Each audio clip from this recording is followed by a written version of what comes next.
Di sini gunung, di sana gunung. Di tengah-tengah Pulau Bali. Saudara-saudara, jangan pernah bingung. Yang pasti menang Prabowo Sandi. Ada lagi. Ada lagi. 1-2 Cempaka Biru. 3-4 dalam Jambangan. Percayalah, yang bela kebenaran, dia yang akan dapat kemenangan.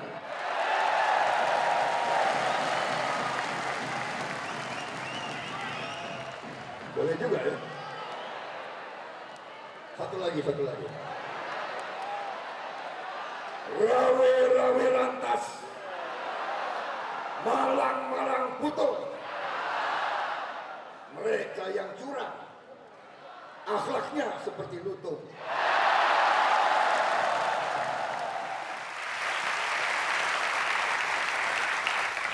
Ya, itu pantun yang tadi dibacakan oleh Pak Prabowo Subianto hari ini siang tadi di acara May Day, 1 Mei tadi siang. Saya ingin minta tanggapan dari... Pertama yang baliho itu ya, yang baliho kan juga dari pihaknya Pak Joko Widodo juga banyak. Walaupun sebenarnya perhitungan suara kan belum selesai. Kalau mau yang sudah ada pemenangnya kan di Bengkulu Prabowo. Kalau dari seluruh provinsi kan belum ada yang selesai. Ya artinya itu sah-sah saja ya. Nah mengenai pantun ya, saya rasa ini biasa ya, karena kita kan saat ini dicurangi, ya ada kecurangan-kecurangan, artinya kita Pak Prabowo itu menyemangati para relawan dan kader-kader untuk terus bekerja, mengawasi jangan sampai kecurangan ini akhirnya mencuri kemenangan kita. Ya artinya yang melakukan ini kecurangan akhlaknya seperti lutung tadi. Ya benar, memang kalau orang curang pasti kayak lutung. Ya itu udah pasti ya, artinya keyakinan Pak Prabowo yang tampaknya semakin hari semakin bertambah soal kecurangan, soal kemenangan itu, informasi itu didapatkan Pak Prabowo dari mana Mas Arief? Dari C1 kita. C1 kita yang kumpul, kan sudah ada buktinya di Bengkulu kita menang. Nah sekarang udah ada belum satu provinsi yang sudah dihitung sampai 100% yang menang Joko Widodo, kan belum ada. Oke, Bang Ya Adian? artinya kita kayak begini ya, masyarakat di Bengkulu sudah menyatakan, mendeklarasi bahwa presiden terpilih ya Prabowo Sandi. Bang Adian? Iya, pertama Indonesia bukan cuma hanya Bengkulu. Jadi sabar, masih ada sekian banyak provinsi lain yang harus ditunggu. Kecuali dia presiden Bengkulu, tapi saya pikir tidak pantas kalau kita bilang seperti itu. Kita sedang memilih presiden Indonesia, bukan 1-2 provinsi. Ya memang ya bukan tapi kan baru selesai 100% perhitungannya itu di Provinsi Bengkulu. Artinya masyarakat Bengkulu sudah memilih ya siapa presiden Indonesia. Oke. Yaitu Prabowo Sandi. Ya, nah soal pantun juga biasa-biasa saja. Kita tidak merasa tersindir karena kita tidak merasa curang. Artinya kalau kita tidak curang, yang curang siapa? Jangan-jangan kalau dibilang yang curang itu seperti lutung, yang pasti bukan kita dong. Kan seperti itu. Nah, kalau bicara klaim kemenangan, semua lembaga yang melakukan quick count sudah mengatakan Jokowi menang. Berbagai negara sudah mengucapkan selamat terhadap berjalannya pemilu yang baik, bagus, dan sebagainya. Dan itu penghargaan buat Jokowi. 33 negara yang mengirimkan pemantau pemilunya sama sekali tidak ada satupun yang mengatakan curang. Kemudian 11 NGO independen dari berbagai negara asing juga tidak ada yang mengatakan ini curang. Kemudian 51 lembaga pemantau dalam negeri juga tidak mengatakan ini curang. Lalu yang bilang ini curang siapa? Nah saya kasihan kesepian nanti dia. Kenapa? Hanya bicara sendirian. Tidak didukung oleh yang lainnya. Mas Arief? Loh enggak dong, rame-rame dong yang mendukung rakyat Indonesia semua bahwa ini adalah pemilu curang. Ya kan? Kalau berdasarkan quick count, satu teori quick count sudah kita patahkan, yaitu dikatakan hasil lembaga survei quick count bayaran mengatakan bahwa Prabowo kalah di Bengkulu. Begitu di real count sampai 100% oleh KPU, ternyata yang menang Prabowo Sandi. Ya, jadi kalau di dalam akademik, ya Mas Adian, ya itu sudah terbantahkan.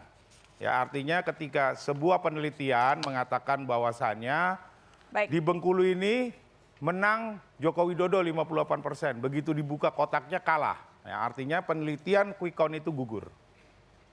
Ya, artinya quick count ini memang mau menipu rakyat. Mas Arief, soal quick count itu data yang saya peroleh memang margin of error-nya itu besar di sana. Dan kalau di Jawa Tengah misalnya, sampelnya yang diambil besar, di Bengkulu berbeda, lebih kecil karena mengikuti populasi, dan nilai margin of error-nya memang besar, berbeda-beda karena persebaran TPS-nya yang memang berbeda. Begini Mbak, kalau margin error ya di dalam sebuah quick count ya, saya pun berani bertaruh sama yang yang punya lembaga-lembaga quick count. Dia nggak bisa menghitung teorinya atau rumusnya untuk menarik sampel. Oke, Tapi artinya gini, kan itu yang diambil 2.500, Baik. ya artinya total. Jadi 2.500 ya diambillah sampel 2.500 TPS dari 800.000 sekian. Ya dengan margin error kalau nggak salah, kalau 2.500 dia kira-kira 1 poin atau 2 poinan ya. Kalau saya boleh ada kertas saya hitung tuh. Oke, nanti pasti bisa dapat. pas di break saya kasih kertas untuk menghitung. Mas Arief, tapi yang jelas real count yang dilakukan oleh BPN, itu banyak yang mempertanyakan di mana real count itu dilakukan. Ya ada di suatu tempat dong, kita sembunyikan dong. Itu kan rahasia kita. Ya kan? Apa yang dikhawatirkan sehingga harus tersembunyi? Ya, takut diserbu, takut dibakar, takut diteror kan. Oleh siapa? Ya oleh orang-orang yang tidak menginginkan Prabowo menang. Apakah ada ancaman itu? Ada. Dari? Ya dari seseorang lah ya. Dari seseorang ya yang ada di pihak sana. Oke. Ya, tapi saya tidak menuduh. Pihak sana tuh maksudnya? Ya, pihaknya Joko Widodo. Tapi saya nggak mau nyebut nama. Jadi Kalau Adian enggak. Dia orang baik. Dia orang baik. tapi Anda mengatakan ada dari pihak Joko Widodo yang Ada, bukan orang partai. yang mengancam hendak? Mengancam. Nanti kita takut dong nanti dilemparin bom atau molotov kan ke sana. Tapi real count itu dilakukan? Dilakukan. Karena kan sempat juga viral yang ini ketika ketua BPN ketika ditanya oleh wartawan soal real count, begini jawabannya. Yang tugas mengumpulkan suara kan KPU. Kalau yang BPN Pak, Hah? yang BPN Pak, update-nya sudah berapa BPN. persen gitu Pak yang Ya. internal? Saya juga nggak tahu itu. Ya. Itu yang mengumpulkan Pak Toto, ya itu ya partisipasi gini lah. Kita nggak akan mengumumkan sebelum pasti, nanti dibilang keluar. Ya. Kita sedang mengumpulkan, tadi terima kasih dari ITS ya. Tapi yang resmi mengumpulkan dari KPU lah, tanya sana ke KPU ya. Oke, Jadi kan Pak Joko juga harus bisa mengumpetin kan. Artinya kan dia seorang ketua pemenangan, ya dia bicara peraturan. Ya, padahal C1 itu yang punya ya partai, ya saksi, ya KPU. jadi ketua BPN tahu tidak lokasinya? Tahu, Oh, tapi kan jadi harus tadi ketika ngomong ke wartawan itu hanya ngeles saja begitu? Ya sama kayak saya tahu lokasinya ada di mana, saya tahu siapa yang menghitung, saya tahu timnya, tapi saya tidak akan kasih tahu. Oke. Gitu. Karena ini penting. Oke, karena ada kekhawatiran tadi, ada ancaman dan sebagainya. Bang Adian? Ya memang membingungkan siapa yang bohong di antara mereka saja, mereka sudah tidak tahu. Beda pernyataan ketua BP-nya dan beda pernyataan Arief Puyono-nya. Tapi nggak apa-apa, orang kalau kemudian terlalu sering berbohong memang tidak bisa lagi membedakan mana yang bohong dan mana yang tidak bohong. Karena sering kebiasaan, tapi beginilah maksud saya. Kalau memang ada datanya ya buka saja. Kita menuntut transparansi KPU, kita minta transparansi pihak-pihak lain, tapi tidak mau transparan terhadap diri kita sendiri. Tunjukin saja di mana. Ada ancaman, siapa orangnya adukan saja. Jangan kemudian bilang kami dianiaya, kami diancam segala macam, tapi pengaduan-pengaduannya nggak ada, yang ada konferensi pers, pembentukan opini. Jangan begitu dong kalau kita mau membangun negara ini. Kalau memang ada ancaman, adukan saja. Bukan namanya siapa. Lalu kita lihat kemudian apakah negara ini memang mau menegakkan hukum atau tidak. Jangan kemudian cuma bicara di media saja, sementara pengaduannya tidak pernah sampai. Nah kalau kemudian dibilang di Bengkulu menang 3.000 suara, kalau tidak itu masih dalam skala margin of error, no problem buat kita. Tapi kalau misalnya margin error quick count-nya itu 2% saja, kemenangan kita dalam seluruh lembaga survei yang melakukan quick count itu sekitar 14 juta. Oke. Kalau dia turun, paling turun 2 juta, 3 juta, tetap saja ujungnya Jokowi menang. Nah lebih baik dalam sisa waktu ini kalian mempersiapkan diri, mempersiapkan mental untuk mendengar kekalahan nanti tanggal 22 Mei. Oh, Joko Widodo itu ya dan Pak Maruf Amin itu akan jadi presiden dan wakil presiden versinya lembaga quick count, bukan lembaga KPU. Ya, jadi sama kayak di Bengkulu. Ya, dia menang versi lembaga quick count, bukan versi real count KPUD Bengkulu. Ya, jadi jangan bicara margin error tentang survei-survei. Saya pakarnya. Oke.